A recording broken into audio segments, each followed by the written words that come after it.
My name's Spencer, and this is Practical Web Accessibility, and I'm going to be sitting for this talk, which is really great, more than normal. So let's dive right in. I gave this talk at Boston PHP, but otherwise this is pretty fresh for me. So I'm Spencer. I'm a front-end engineer at Wayfair. I used to be an architectural designer, which is really how I got into kind of this whole idea of usability for everyone, putting ramps on buildings and making affordances for every type of person who might visit your building. I own one cat, a lot of bikes, and a lot of guitars. And as I was introduced, I'm kind of the accessibility guy. I think I'm getting a few nods from my coworkers in the audience.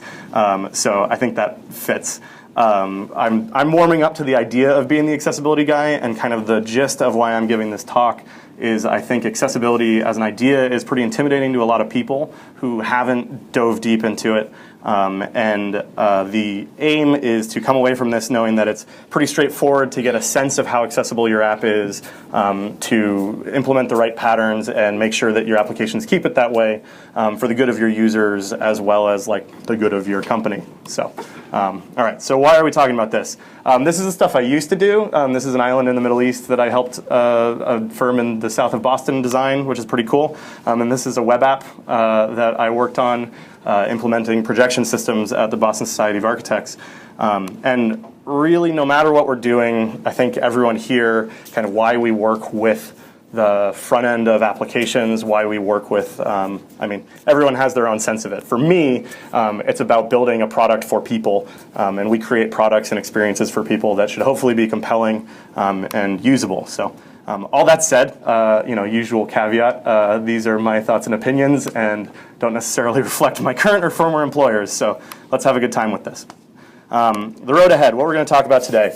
We're going to talk about three things, really. What is web accessibility? If you have had zero exposure to it, hopefully you come away with some keywords and tactics to think about accessibility. How to actually do it, what's the actual code that you type and how you can fix it. And then preventing regression, which is, I think, in my opinion, actually the most valuable bit in the accessibility space, other than providing a service to your customers, but how to keep it that way rather than allowing regressions or things that break that you don't know. So we'll be talking about CI/CD over there.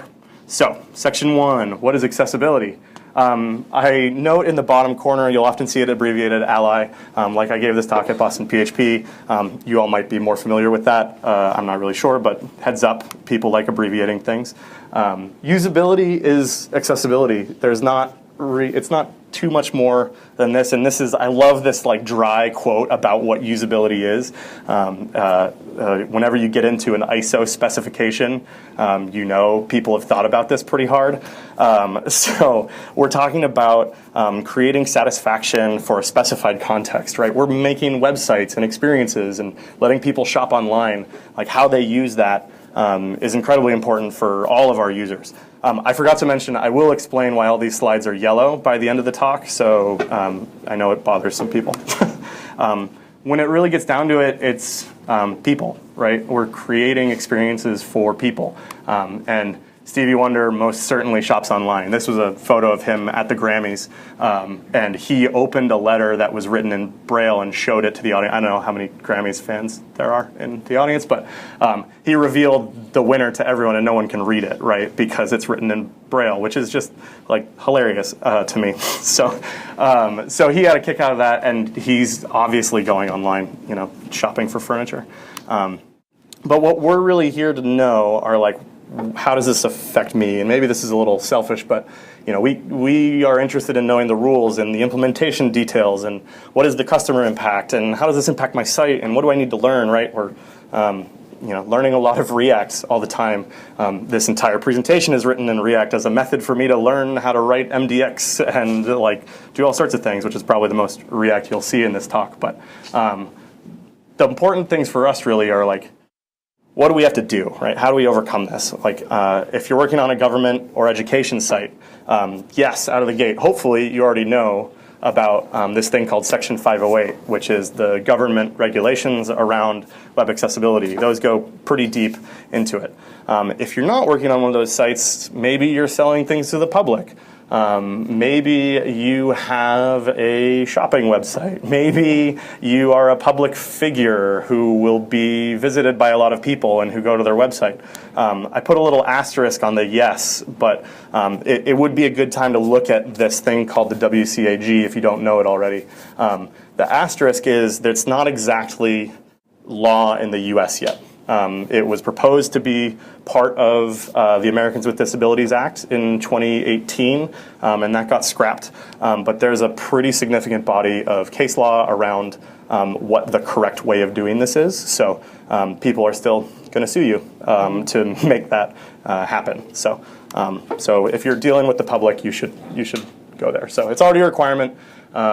And the requirements vary, and either you really love reading specifications like this nerd, or you need to start building up enough keywords to like ask yourself this question, like, is this thing accessible? And most of these things land already in the things we know and love in the front end, which is web semantics and interaction design and all sorts of topics that are tangentially related. And if you're doing the right thing for those, chances are you're actually doing the right thing for making an accessible site, which is great.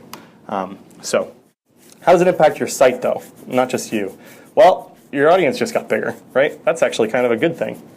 You are designing for more people. You are selling more furniture. You are looking into new functional testing, or maybe some updates to tooling. And if you're really, really interested in this, you really just need to get hands-on with users. I think that's the takeaway from every customer group, every audience, right, is you don't know what you don't know until you ask the question. So the testing burden should hopefully be minor. And we'll get to that in section 3 about how to automate all that stuff. And the real meat of this thing, what do I need to learn? It's your anti-patterns. It's creating an improved experience. I think this is one of the biggest things to learn, is that it's not about, and this is I think what a lot of people have trouble with, is like we want to get to a metric, right? We want to get to a key result, which is compliance or creating like a particular thing. That's going to just keep happening forever, and that we are just constantly improving the experience and coming up with better tools. So use the tools that will tell you what that is. The guide and what the level that everybody is legislating here is that WCAG level AA. Like I said, it's not part of law, but every lawsuit that has gone through, and here we're thinking about Target and Amazon and Beyonce, and I think H&R Block, all get complained to this particular level. So you can be pretty confident matching that will make you accessible. So all right, the first of the keywords, the real meat for developers here is like basic HTML semantics. Get you like way farther than you might think here. This was my old favorite from the days before React, was href JavaScript void, right? Like, we knew that was bad, right? And it still happened anyways. So we have some similar things that happen with on-click events that happen there. Or even doing the same thing but to a div, right? Is like, this might not look wrong because really, we're creating a create React element and attaching an on-click handler to a node. But there's a lot to that thing that we're not handling here, right? How does somebody focus on it? What happens to that? What happens not just with click, but what happens with blur, or how does somebody navigate to this? Right? That's what a button's meant to do. It might be counterintuitive, and I encounter this with a lot of developers. Is like, well, why can't I just put an on-click on my span, right? Like that makes sense. It's just a node. Like I can make that work.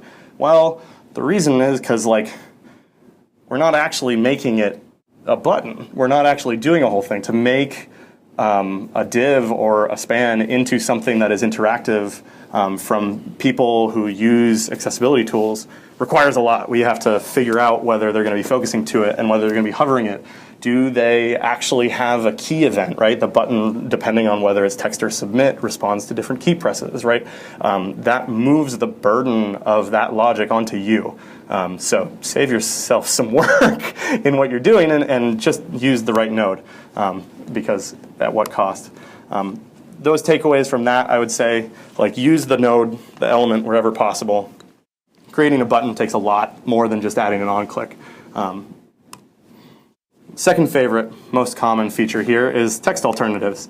And I think, again, you might notice a trend, like, this is all stuff we already do in a lot of ways, right? Is like, what's missing here? Well, if you're running a validator on your HTML, once it comes out of whatever framework, React, you're working on, this is going to be flagged as errors because it doesn't have alt text. Okay, this is better, right? We're looking at an image that isn't useful. Like, there's no text description here. So the alt text here is meant to describe what this image is.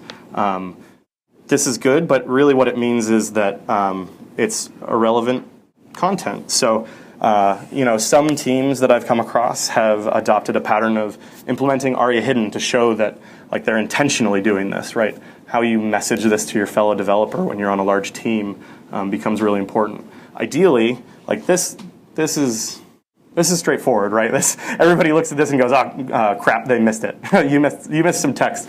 Where it gets hard actually is in JSX or templating languages when you're actually dealing with content, right? We're probably not dealing with static images unless you're on some kind of, I don't know, promos page or a gateway or, some marketing page, something like that, where you know exactly what it is. It's probably coming out of an image service or some other content, right?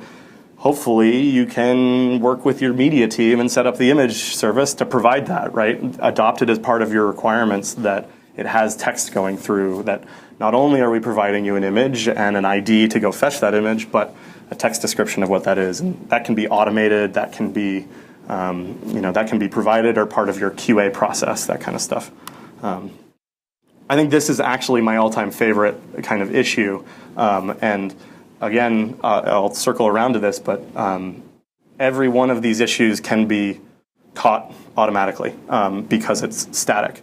We're looking at a button, and I forgot to capitalize the on-click properly, but each of these are some interactive piece that have an icon inside of it. I kind of show it at the bottom. Maybe you can't see it, maybe you can, but it's like a sign-in link that you can click on the image.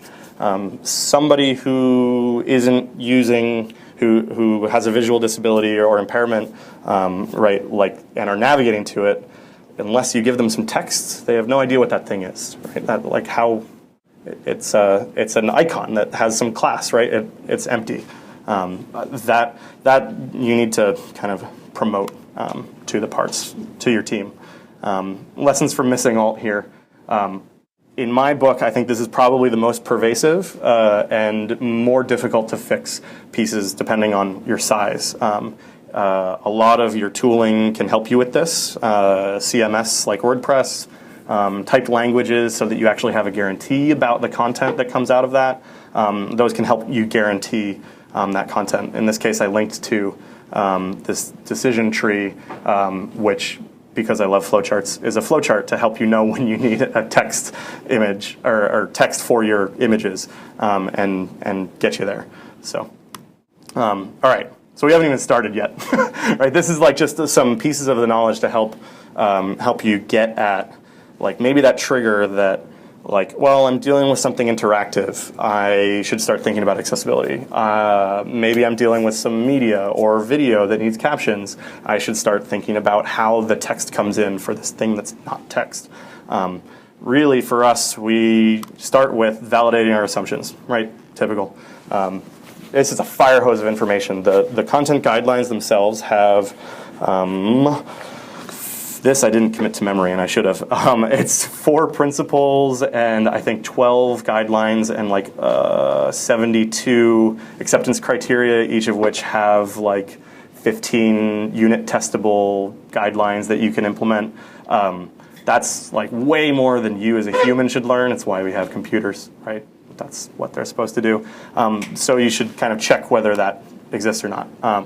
I would say the 2 pieces here. The two best ones, or the most comprehensive, would be Axe by the team at DQ. Marcy Sutton did a tremendous job working with that team. I don't think she's there anymore. And this thing called Pally, if you don't know it, it runs an HTML code sniffer under the hood. You can connect it to JS DOM. It does all these cool things. The reasons why I'm talking about these is because of all of this stuff. You can implement any one of these at any stage of your development pipeline and get a read on anything you can get a read on. When you're developing in VS Code, they'll yell at you because you missed attaching an element. You can run it against your localhost build site and know whether or not a particular version of your homepage does or does not comply. You can run it on continuous integration against a spider that will check your entire site, and you know out of the gate whether or not you caused a regression in this. And that's what confidence, I think, in this area is just having a few tools that give you an early and frequent read on the health of your site. These are my two personal favorites. So, Pally, that was the one I started off with when I went. Everyone here is going to be familiar with this. This was kind of like started off as a zero knowledge thing. If you're not, npm install Pally CI. You can use it forever. Just test your one piece. In this case, I was testing Google, and this downloads Puppeteer, which is a huge Chromium download. If you're going to be doing this repeatedly, that's like a weird tip I've gotten from the internet, is to download it once and no install it forever. You can test it on a URL, or that's GIF is out of cycle. Cool. You can test it on any given URL. Once it installs, you can run it against anything in your local host or in prod or in the weird wild world. And it'll tell you the 4 issues that Google has, which is presentational markup, a table structure issue, and some color contrast. So naturally. Or you can run it against a series of sites, or you can run it against your sitemap. You use one tool to rule them all, as it were. That's what lets us keep things fixed, which is awesome, because if you don't know and you keep breaking it, you're going to solve the same issue and keep breaking it and solve the same issue. It's why we do testing. It's why we have these tools. So how do we keep it that way? Pally CI, that's it. The configuration object for this thing lets you do everything, and I'll zoom in on this, because not only does it do what you would expect, which is provide kind of some URLs with defaults, but it also lets you realize that maybe your page needs a lot longer timeout, and you would like to automate a few steps, right?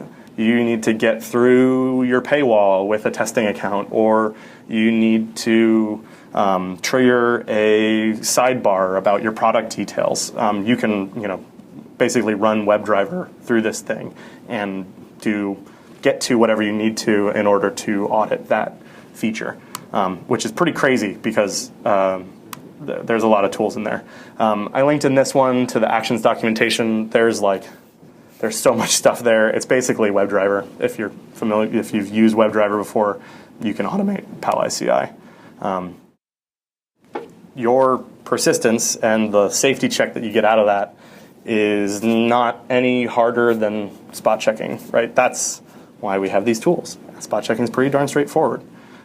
So that's kind of my thesis of this message and takeaways for this bit is hopefully this seems like really straightforward. And I bet a bunch of people are going to ask questions about a ton of edge cases after this, because the gist is test everything you can that you can be conclusive about, and then beyond that,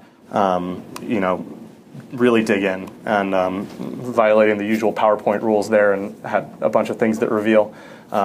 You are trying to look at the largest audience you can get to. That WCAG document is what's going to get you there. If you are a specifications nerd, that is like the meatiest thing in the world. It has a algorithm for computing color contrast and the relative lightness of colors, which is awesome. All of the acceptance criteria will give you very nuanced details about why and how to implement particular things. It is like going to school all over again, if that's what you're into. There are a ton of tools to help in this. The Pally and Axe are both really excellent, but there are some already great ones that live in the React ecosystem, particularly. ESLint plugin, the JSX Ally there, that will give you all of the conclusiveness you can with static analysis. So that'll feed into your VS Code, that will run into your linting that you put into your pipelines, that'll do pretty much everything. The React Ally itself actually will get you to the things that can't be statically analyzed. So when you're rendering React in dev or on your local site, it will tell you that actually this particular instance of an image doesn't have any text, or this particular thing, just as you run it in exactly the same language you're used to looking at to see that you missed some refs or you forgot to attach some callback to something. And then lastly, the DOM parsing, which is the end-to-end testing, Axe and Pally, will get you kind of that last mile of anything that can be conclusively checked. Beyond that, you reach out to people and you ask the question. I said I'd circle back around to why is it yellow. The reason why it's yellow is in picking this, I thought to myself, what better way than to demonstrate, and that cursor's baked into it, that's insane, how useful these tools are than to run it on the presentation itself, right? So I was expecting some color contrast issues here, but I have a whole host of different ones that I hadn't processed, all of them having to do with, I think it was alt text, element has a role of button but does not have available names, image is missing an alt attribute.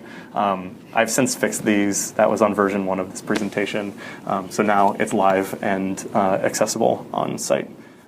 So that's the whole point of this talk. Thank you very much.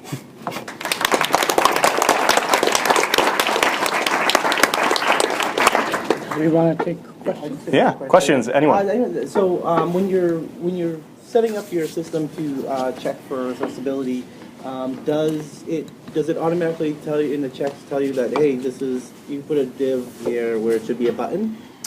Yeah, it would need to know a little bit more, right? All of these rules are very context sensitive, right? Yeah. So if you have attached event listeners to that thing, it would definitely alert on that. If you were like otherwise providing like a weird role, like a lot of the complicated ones get into like you created an accordion widget out of a bunch of divs or something like that, and you didn't handle like there should be a button to open and close it. Yeah, it will alert on that.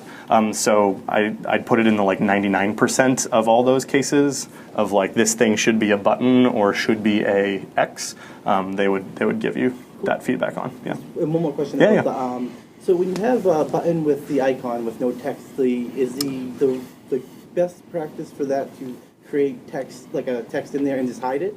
There's two best practices. That's one of them. So for the case where you have a button or a link, basically anything interactive with an image or something that's not text in it, how do you fix that? Either, yeah, exactly, you can put like hidden text inside that link and say this is a link to X or something like that. Or you can provide most of those content pieces will have a text alternative. It's an image. You can put alt text on that node itself, and that satisfies it. If it is an SVG, you can put a title node inside of that. All of those alert. It'll tell you, hey, this interactive component doesn't have text on it. Sorry, my screensaver is the blue screen of death. So, whoops. So yeah, it'll alert on all of those cases. So. Do the tools enforce or suggest ARIA markup? Where possible, you get into a complicated space of what the correct interpretation of ARIA would be. Right? It can make a suggestion based on signals you have authored, which is again back to the like click, roll, button, that kind of thing. It's conclusive about you've provided the wrong role. So if you over ARIA, and everyone knows the first rule of ARIA is don't write ARIA. If you've over ARIA'd something, it will say, hey, that's actually not great. A tab list needs to be contained by something. A accordion widget needs to contain a collapsible role, that kind of stuff. Interpreting to create ARIA is a little bit harder. If you have provided something like click handlers or have a particular DOM structure, it might suggest it. In those cases, your best bet is to manually test with like VoiceOver or some content to actually navigate it. And the browser tools have actually gotten a lot better, even in that case, to tell you whether or not, Chrome DevTools has the flag to look at the accessibility tree, for example, and it will show you whether you have the correct roles on that, and you can kind of work from there. So that'd be the direction I would go in that case, is like, am I using this correctly or not? Check what it shows up in the developer console and start from there if you feel like it's not flagging the wrong stuff. Will accept ARIA instead of HTML tags? Yeah, ARIA versus HTML. In the best practice would be to use the HTML tag because of browser support. By and large, that's the best strategy. It will get you the most adoption, but it will accept it. All the tools will validate that a item role button is equivalent to a button node. There is other stuff that it will start flagging when you do that, which is like whether or not whether you're handling the correct events for that role type, or whether you're, say, taking an A tag and turning it into role button, which is a problem for accessibility tools. So, yeah. Do you have any recommendations for screen readers? Because I Googled it once and it seemed like I want to experience it from that perspective rather than just the automated tools. Yeah. But the recommendations were like, oh, there's this one that's free and open source, but it's not the best representation of it. Yep. Yeah, the one that's free and open source is actually gaining traction. So you're referring to, like, what screen reader do you want to use? NVDA is the free one, and it is free. It's pretty widely adopted. About 3 to 4 years ago, it was like 20% of users use NVDA. Now I think it's hovering around 40, so it's gaining more and more, largely because the non-free alternative, which is called JAWS, is about, it's $300 for a personal use and $1,200 for like a professional use license. So it's a little bit more fully featured, but not. If you're dipping your toes into it to try and understand kind of the experience, there's a great site called, wow, that's on a really short timeout, Global Accessibility Awareness Day. And they have some content about kind of ways to try interacting without a mouse or navigating. If you're really just looking for a screen reader, though, start going deep on VoiceOver if you have a Mac. That's baked into every Apple device. It has parity with the mobile experience, so iOS VoiceOver has the same support and adoption, so you can get a good sense of what like your mobile site would be working on. I'm struggling to remember what the Axe tool uses for adoption. I would pop on there and see what they have a very specific set of browser and OS and accessibility tools that they test against, which covers something like 90% of the users in this space. So start with VoiceOver, go with NVDA after that, and then see how far you really want to go into that space. So, sorry. Yeah. One more question, if that's okay. Totally. So when I think about accessibility, I try to think about like the list of disabilities that I could possibly design for. Mm-hmm. But I feel like my knowledge of that list of disabilities is limited. Yeah. Are there ones that people don't typically think about? The short answer is yes, because I'm fond of saying it's more difficult than designing for all of the device types in a responsive environment, because you can't be all-encompassing, right? So the ones I think of usually in those cases are actually the gradient of usability and accessibility enabling. We usually say like usability for all. are the ones that are temporary or otherwise not a full impairment of one of your sensory functions. Think about breaking your arm skiing, right? Or think about these are all the like stupid but like accessible examples for people who are abled. Is coming out of the doctor's office with your eyes dilated or something like that. They're all shades of impairment. One of the interesting ones for our customer segment is more older people shop on Wayfair than younger people, but millennials are aging into it, yes. And so font size is a really interesting problem to solve for because people have visual acuity problems, but they're not blind or otherwise disabled, or not colorblind. So those are some of those kind of concerns that I'd kind of think about on those edges. Good question, though. I'd have to think about a lot of disabilities to cover it. Yeah, thank you. Yeah. I have a question. Yeah. How do you do this type of testing in UI for accessibility? From a testing the UI in an automated way. Yes. So these tools, let me see if I can snag this thing. I would grab these two guys, Axe and Pally. They can both be run automated in your either like GitHub Actions or as part of your build system when you're deploying code. The Pally one, this is the node command line one, and then all the Axe. The reason why I like it particularly is because it also has a GUI interface that you can provide to like QA testers, and they can kind of run it manually without having to access a command line. But it's all the same Axe core tech under the hood. So, yeah.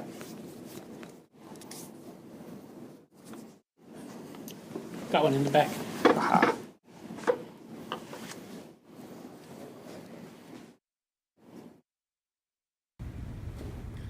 So, you're at Wayfair, right? Yeah. Okay.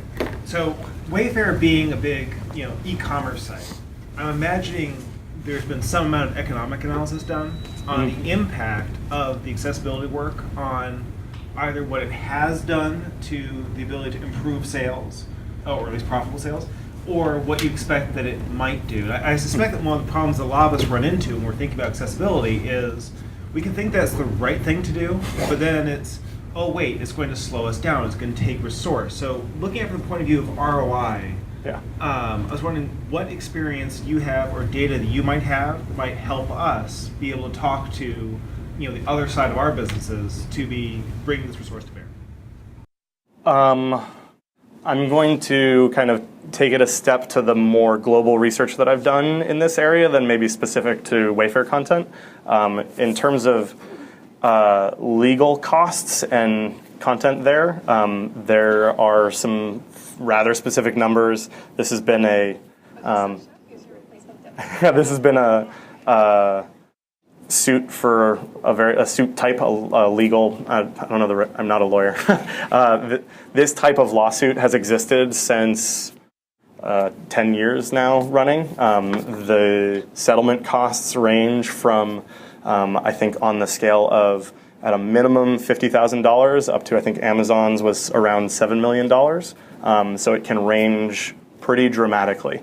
The impact of implementation is very low if you're using automated tools and you're generating actually data as you go. So speaking to ROI and tactics that are higher ROI, the automated testing and generating persistent audits is nearly zero cost if you bake it into your build system. So you can have numbers that are defensible as you go forward, right? Having your own audit trail is actually a legal defense or a recourse to try and defend against that scenario. And in terms of engineering time, hopefully it shouldn't add that much friction we've actually had a very positive response from our front-end and full-stack engineers about not taking extra time. It's something we already do as part of our code review analysis. I don't know that I have much more granular ROI numbers than that I can share. So I would say in terms of accessibility investment, if you think you are in a category like a public e-commerce area, you should probably look at least one dedicated engineer in setting up automated systems to implement persistent data gathering as a specific outset.